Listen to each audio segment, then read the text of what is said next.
It was quiet, powerful, crippling. A secret move pulled off by Ukraine inside Russia itself that shattered Putin's entire war strategy for 2025. Ukraine pulled off a pair of offensives in Russia, along with one in the occupied territories of Ukraine that were never announced but had a huge impact on Putin's war plan. The secret offensive stopped Russia from claiming Donetsk, and it set the stage for something much bigger that we're now starting to see on the Ukrainian battlefield. Putin's plan for 2025 was simple. Under the smokescreen of peace talks that he never intended to honor, Putin would launch a massive summer offensive with two key goals. The first of those goals was to take the city of Pokrovsk in the Donetsk Oblast. With that city under Russia's control, Putin believed it would only be a matter of time before the rest of Donetsk region fell. Second, Russia sought to establish a buffer zone in the Sumy Oblast, potentially extending into the Kharkiv Oblast to prevent a repeat of Ukraine's counter-incursion into Kursk. August 2024 had seen Ukraine take around 390 square miles of territory in that oblast, and it had cost Russia 80,000 soldiers to take it back. The plan was in place. Take Pokrovsk and protect the Russian border regions.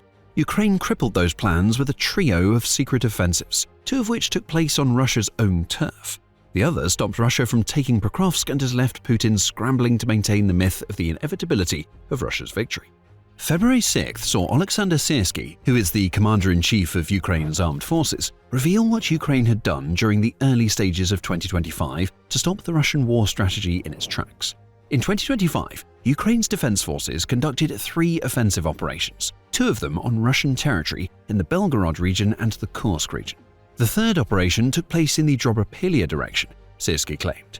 In other words, Ukraine switched from defense to offense. Knowing what Putin had planned, it forced Russia's president to pump the brakes by hitting Russia hard in 3 strategic locations, thus guaranteeing that the summer offensive would fail to achieve its objectives. That offensive failed. We'll get into what that meant for Russia in a few moments.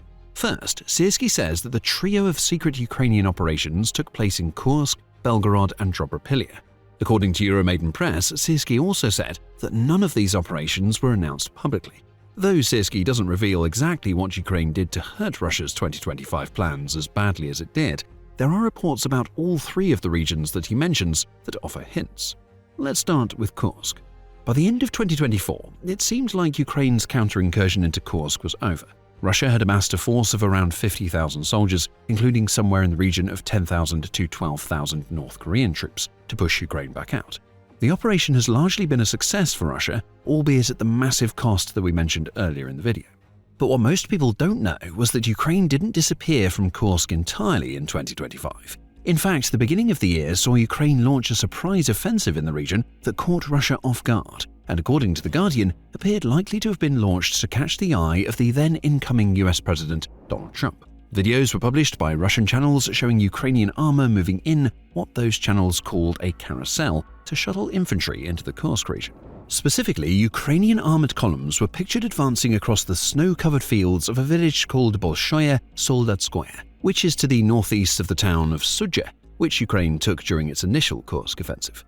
The Guardian reported that 42 combat clashes had taken place in Kursk on January the 5th alone, with 12 being ongoing at the time of the outlet's report.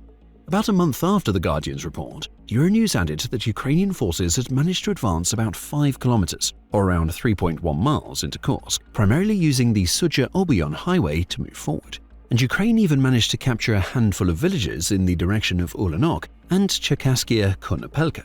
Euronews reported at the time that the Institute for the Study of War had found no evidence that Ukraine's forces had reached Ulanok. But perhaps that wasn't the point.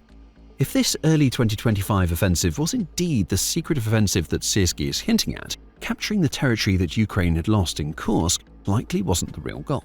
Remember that Russia intended to use the summer to create a buffer zone in the Sumy and potentially the Kharkiv oblasts. Think about how Russia would have created that buffer zone. It had already amassed tens of thousands of soldiers inside Kursk to drive Ukraine out. Clear logic would have been for the remnants of that massive force to move into Sumy and Kharkiv after Ukraine had been cleared out of Kursk, with that force then bedding to allow Russia to funnel more forces into the Kursk direction over time.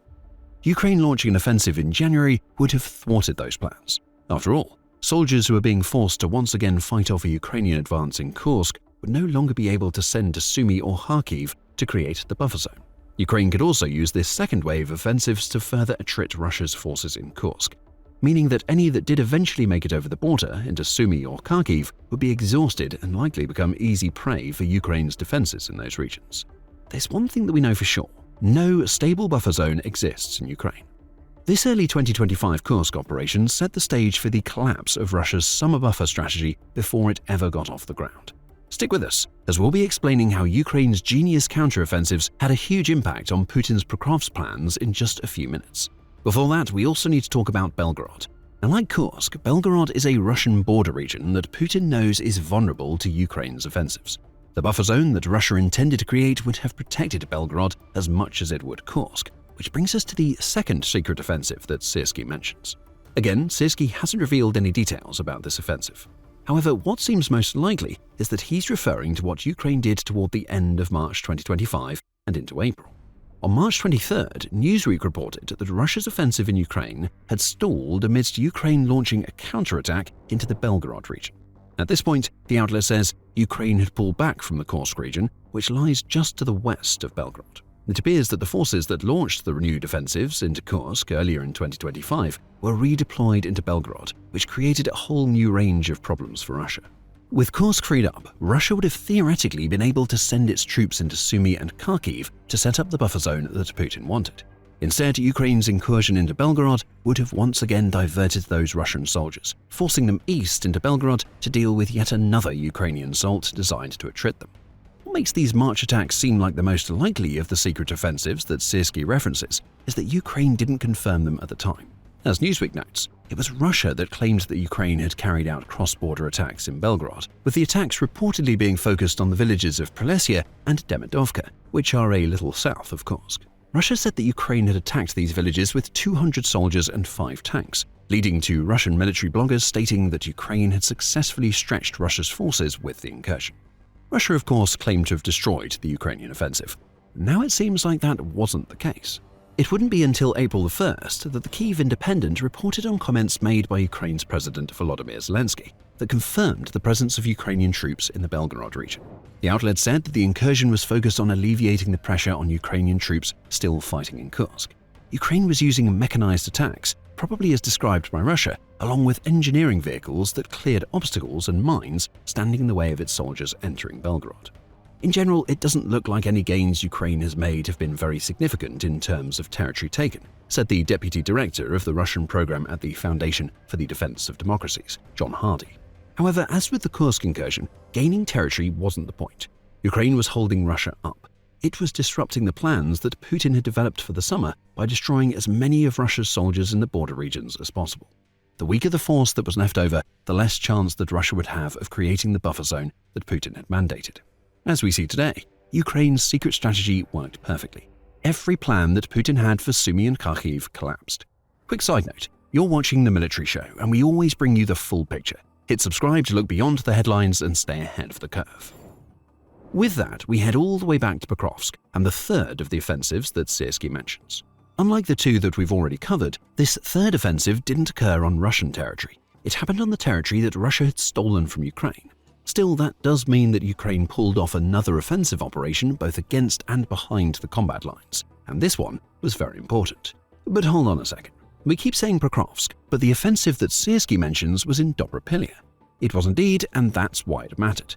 Dobropilya may not be Pokrovsk, but it is part of the Pokrovsk Raion, which is a term that is roughly equivalent to Pokrovsk district. Specifically, Dobropilya is about 22 kilometers or about 13.6 miles north of Pokrovsk, which is why Russia wanted it. With control over Dobropilya, Russia would hold a settlement that gave it a springboard for further offensives against Pokrovsk. Plus, Russia would gain access to the Dobropilya-Kramatorsk highway in Donetsk, allowing it to push on to another of the key cities in the region that Putin needs to take before he can claim Donetsk. By early August of 2025, Russia's military had managed to capture several small settlements in the Dobropilya direction, including Vasily, Kucharev Yar, and Zolotilyi Koledyaz. It was also pushing to get across the Dobropilya-Kramatorsk highway so it could establish a foothold in the settlements of Novovodina and Petrivka. If Putin's forces weren't stopped at this point, that would likely have cleared a path toward Dobropilya and then on to Pokrovsk. So Ukraine took action. On August the 11th, which is the very same day as the Kyiv Independence Report, Ukraine launched its offensive into Dobropilya. The offensive lasted until the end of November, and it succeeded in reversing many of the gains that Russia had made, thus returning the status quo that had existed in the Dobrapilya sector at the beginning of the summer. Just 3 days after the launch of the offensive, Ukraine's General Staff spokesperson, Andrei Kovalyov, was claiming that Ukraine had stopped the Russian advance and stabilized the Dobrapilya situation. The sending of the formidable 1st Azov Corps played a role, as that unit worked alongside others in the direction of Dobrapilya to stop the Russian advance in its tracks. Then the reversal started. By August 17th, Ukraine had reclaimed several of the settlements Russia had spent the last few weeks taking along the Dobrapilya-Kramatorsk highway. Fast forward to the end of September, and Syrskyi said that the Ukrainian offensive had been so successful that it resulted in Ukraine reclaiming 175 square kilometers, or about 67.5 square miles of territory that Russia had occupied in the Dobrapilya sector. Months of gains had been reversed, and as Syrskyi also reported, thanks to the well-planned and courageous actions of our troops, some enemy units have become encircled. Finally, on November the 29th, the commander of the air assault forces of the Armed Forces of Ukraine, Lieutenant General Oleg Apostol, appeared on Ukrainian television to announce the end of the Dobrapilya offensive. Ukraine's objective was completed. The Russian occupiers had been pushed out of Dobrapilya, and as for Pokrovsk, which is what Putin really wanted to gain from all of this, Apostol had this to say: "Pokrovsk is holding. Our units are in Pokrovsk, and certain areas are already under our control. I don't think the enemy will be reporting that they have fully captured it, and that won't happen anytime soon." Well, it still hasn't happened. The summer offensive officially failed at this point, assuming we're giving Putin enough grace to have carried that offensive over into November. And with that, a trio of Ukrainian offensives was completed, and Moscow's entire war plan for 2025 had been shattered. So what did the summer actually deliver to Putin? Well, Russia failed to create stable buffer zones in Sumy or Kharkiv. The offensives in Kursk and Belgorod ensured that by stretching Russia's already ragged troops even further. By the time those offensives were over, Russia essentially had nothing that it could use to create any buffer zones. Even now, Russia is testing Ukraine's borders with assaults. On February the 8th, it was reported that Russian losses were equivalent to nearly 2 battalions in just 24 hours to these assaults, which shows just how well the buffer plan went. As for Pokrovsk, it still stands, even though Russia has falsely claimed to have captured it. Ukraine is gradually pulling back from the city, as Colonel Volodymyr Polevyi, who is in the head of communications for Ukraine Air Assault Forces, 7th Rapid Response Corps, revealed on February the 7th. But that pullback is tactical, intelligent. For every inch that Russia is gaining in the Pokrovsk direction, it is spilling enormous amounts of its military's blood. Think back to what Ukraine did in Kursk and Belgorod earlier in 2025. It attacked, then withdrew, leaving Russia's forces so shattered that they couldn't create buffer zones. Something similar is happening in Pokrovsk. Russia may still claim the city, but by the time it has, its Pokrovsk forces will be running on fumes ahead of having to face up to the fortress belt of cities in Donetsk that present an even bigger challenge than Pokrovsk ever did. And just in case you didn't catch it, February the 7th isn't the summer of 2025. Pokrovsk has held on for at least 6 months longer than it was supposed to, and Russia's forces have died in droves trying to take it. In a moment, we're going to tell you that what Ukraine did in 2025 may well have set the stage for what it has been doing during the early stages of 2026. But before we do, here's what the failure of Russia's summer offensive, as caused by Ukraine's 3 secret offensives, really did. Per the Atlantic Council, the failure of Putin's summer offensive should now help to debunk the persistent myth of inevitable Russian victory. For far too long, international perceptions of the war in Ukraine have been distorted by exaggerated notions of Russia's military might, the Council says. That perception is gone. Russia now looks weaker in the eyes of the world than it has since the start of Putin's Ukraine invasion. Putin's myth-making has been revealed as the sham that it always was, which means that Russia is increasingly struggling to control the international response to its invasion. It's failure within failure. Ukraine's trio of offensives collapsed Russia's 2025 war plans for Ukraine, and on the broader scale, they also destroyed Putin's plot to influence the international community. Now, let's come back to what we're seeing in Ukraine in the aftermath of the collapse of Putin's plans. The trio of secret offensives was just the beginning. As Syrskyi revealed on February the 6th, Ukrainian offensives now account for about a quarter of the clashes that occur across the entire front line. Would that have been possible without Ukraine's actions in 2025? It seems unlikely. Russia's forces have been sufficiently weakened that Ukraine is now able to launch yet more offensives that it aims to use to retake territory that Russia has claimed. If all goes as Ukraine hopes, it could end up reversing many of the gains that Putin's forces made in 2025, making the entire year even more disastrous and some would argue pointless than it already was. These tactics are yielding results, is all that Syrski would say of Ukraine's renewed offensives, as he pointed out that Russia had experienced no significant operational successes in January. The point here is that Russia isn't free to simply attack at will anymore. Its forces are now under constant pressure, leading to Ukraine inflicting yet more losses that prevent further advances by the occupiers. Ukraine is succeeding far more often than not. Its soldiers come out on top in 90% of the instances where they take part in small arms engagements against Russia's forces. Ukraine's drones are also out in force, and they managed to score an insane kill count of over 30,000 Russian troops, with all of those deaths being verified on Ukraine's Delta system. Ukraine is also working on bolstering the strength and quality of its soldiers.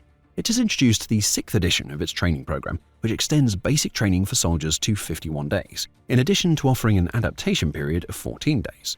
The takeaway from this is that Ukraine's new soldiers enter the battlefield ready to fight against Russian recruits who go through minimal training and have essentially been thrown to the wolves. As for Russia, it's planning on making the same mistakes that it did in 2025. Another planned summer offensive has been announced, though this one seems more of a power play made by Putin to try to manipulate the public's perception of what Russia is actually capable of. The truth, according to the Institute for the Study of War, is that Russia is in no position to launch another summer offensive, and certainly not one of the scale seen in the failed offensive of 2025. The Russian military likely lacks sufficient reserves to both adequately prepare for such an offensive and achieve the offensive's objectives, the Institute says. Typical Russia. Putin's only strategy is to keep banging the Russian head on the Ukrainian wall, hoping that the next bang will be the one that breaks Ukraine. Well, instead, Russia's ears are bleeding. Its collective head is ringing, and it has ruined itself to the point that Ukraine is launching yet more offensives. The trio of secret offensives in 2025 was just the appetizer. This year, Ukraine plans to shove the main course right down Putin's throat. Russia is in checkmate, so much so that not even the maneuver warfare tactics that enable it to make gains in Ukraine early in the war are helping. Russia has no tanks, and Putin's preferred style of war is finished. You can find out more about that in our video. And if you enjoyed this video, remember to subscribe to The Military Show so you always know what's really happening in Ukraine.